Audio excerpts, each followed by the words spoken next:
Hello, hi, my name is Afiqah. I will talk about the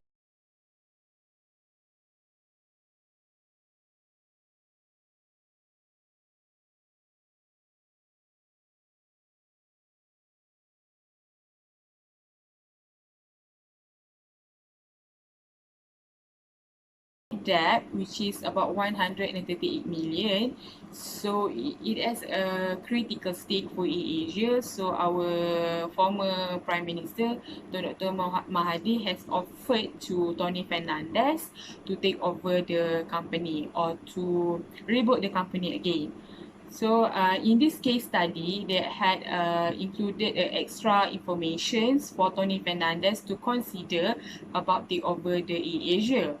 The information is about the financial performance of aviation industry and also the Asia.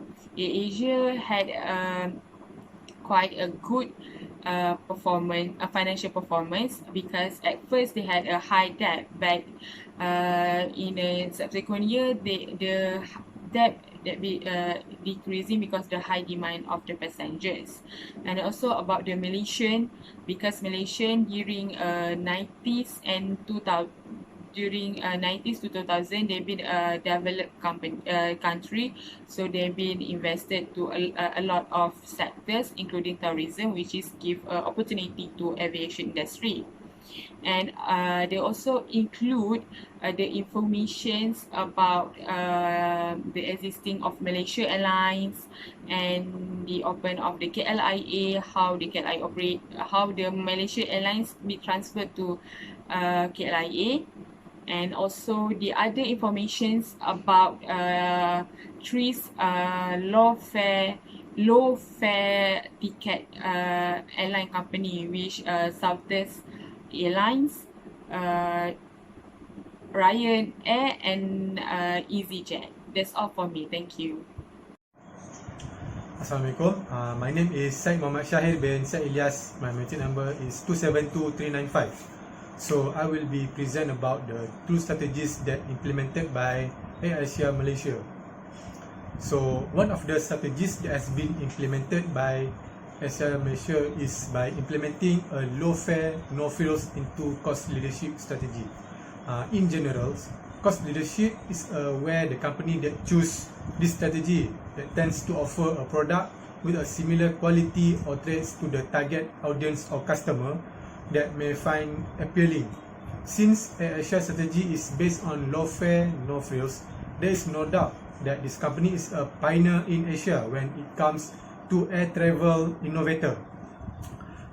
The business adopted the no frills, low fare concept by providing a price that were roughly 50% less than the price that offered by other competitors. Furthermore, AirAsia Malaysia offers a low-cost flights, but there is no onboard entertainment or food included. In addition to being the first low-fare, no-frills airline in Asia, it was also the pioneer airline in the region to implement a free seating policy and to do away with the requirement that passengers carry printed tickets with them while they will travel. And also it's a significant amount of time before its competitors introduce the same innovations. And then the company has always prioritized the implementation of innovations that provide clients with ability to purchase ticket and book a seat in a most time efficient manner as possible. A user-friendly website and a variety of options for purchasing tickets make the process more easier for the customers and improve their overall experience.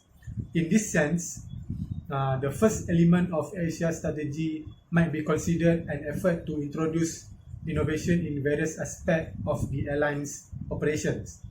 So, and then the other strategies that implemented by AirAsia Malaysia is making a gradual expansion. First, the company focused on refining the infrastructure for providing a low-fare flights to local destinations and had a considerable access. It increased the number of hubs in order to provide improved service to the domestic market. The company then began implementing a systematic approach to expand its service outside of Malaysia. This airline began operating a short-haul regional flights between nearby nations as a result of their expansion strategy. The company did this by establishing a subsidiary companies in these countries, which is allowed it to keep the price low. To be able to offer an affordable price, the company looked for a way to engage with a business operating in other parts of the world through making a collaboration. For example, in entering the Asia Pacific zone, this company looked into making some agreement with low-cost airlines such as Virgin Blue, Singapore's Tiger Airways, and Indonesia's Lion Air. So this company was able to enter a new market by collaborating with low-cost partners rather than spending a large amount of money. Aside from that, the airline adapted its services to meet the requirements of passengers on long-haul flights by providing new amenities such as the option to select between different cabin class and also the meals that will be provided by AirAsia. That's all for me. Thank you. To begin with, strengths are defined as what a company does best in the many activities that give it an advantage over its competitors. According to the case study, one of AirAsia Malaysia's strengths is that it has a solid management team with good ties to governments and airline industry leaders. This is due in part to the senior management team's broad backgrounds, which include industry specialists and former top government officials. Furthermore, AirAsia's next strengths are that it is Asia's low-cost leader. AirAsia has effectively instilled a low-cost airline ethos in its staff with the support of AirAsia Academy. The personnel are extremely adaptable and dedicated, and they are instrumental in making AirAsia the cheapest airline in Asia. Furthermore, AirAsia maintains a stable and consistent posture. AirAsia has positioned itself as a low-cost carrier. The airline has been effective in ensuring that its operational costs are kept as low as possible, and the benefits of this trickle down into the pricing. Next, one of the AirAsia Malaysia weaknesses is that the airline does not have its own maintenance, repair and overhaul facilities. When they originally started with only Malaysia as a hub and few planes to maintain, it could have been a sensible approach. However, with only a few bases in Malaysia, Thailand and Indonesia, AirAsia must assure appropriate and continual maintenance of its planes, which will assist to keep total cost low. Additionally, AirAsia's next weaknesses are that it has struggled to strike a balance between service quality and affordability.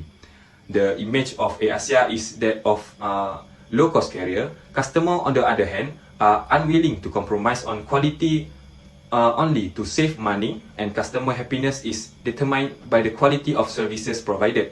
As a result, the airline find it difficult to strike a balance between quality and price, and it has been said the quality has been compromised.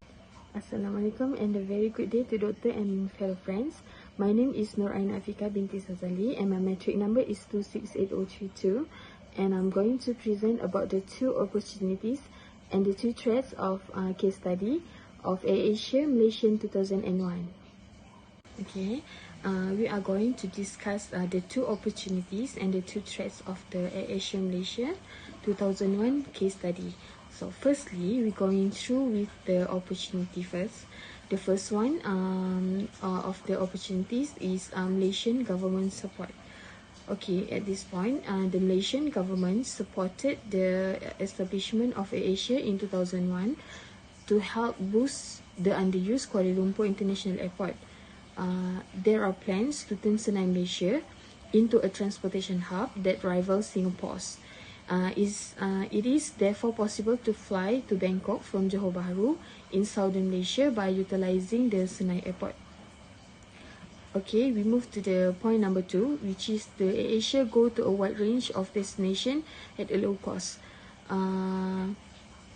As the 21st century emphasizes globalization and diversity, it's more important now than ever. With the rise of the middle class and the ability to purchase low-cost flight, people's ways of life has changed. So, as a result of its worldwide distribution and low cost, more globalized individuals and firms are willing to fly throughout the world to conduct businesses while staying within the budget. Okay, we move to the next point, which is the two threats of the AirAsia.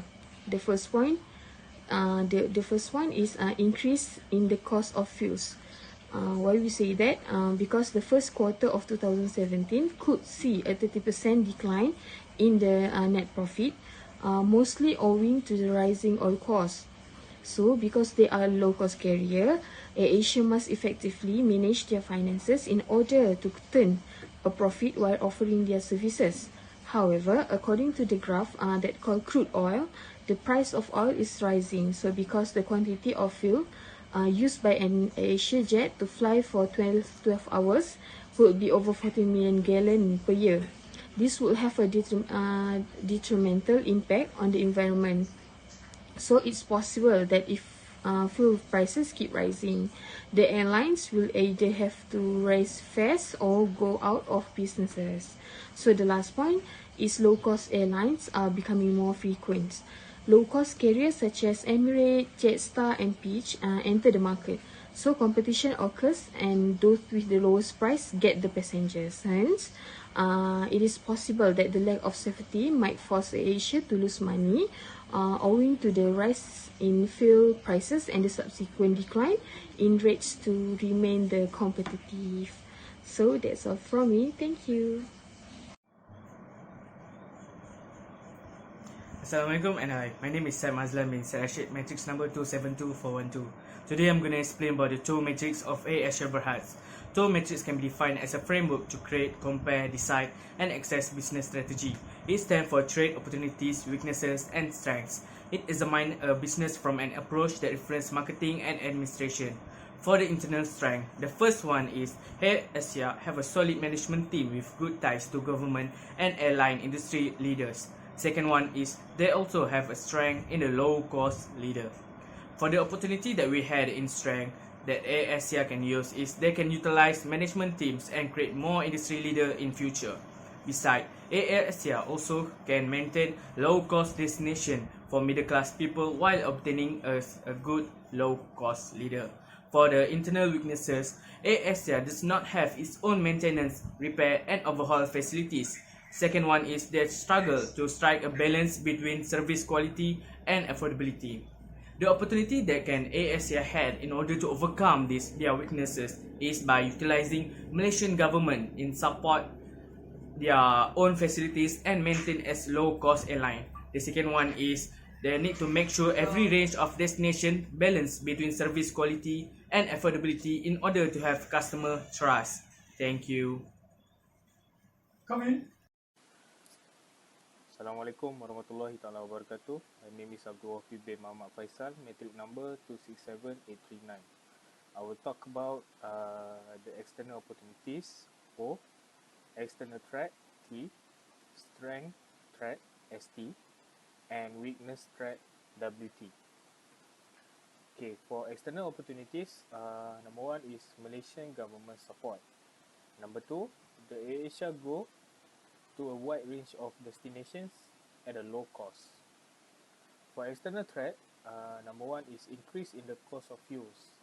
Number two, low-cost airlines are becoming more frequent. For strength threat or ST, number one is promoting their awards as the world's best low-cost airlines as their strength. Number two, reconstruct the fuel usage by working with data analyst company to maximize the fuel efficiency.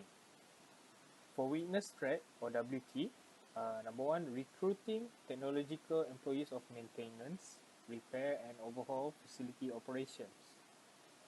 Number two, reconstruct, revise and updating the customer service training program.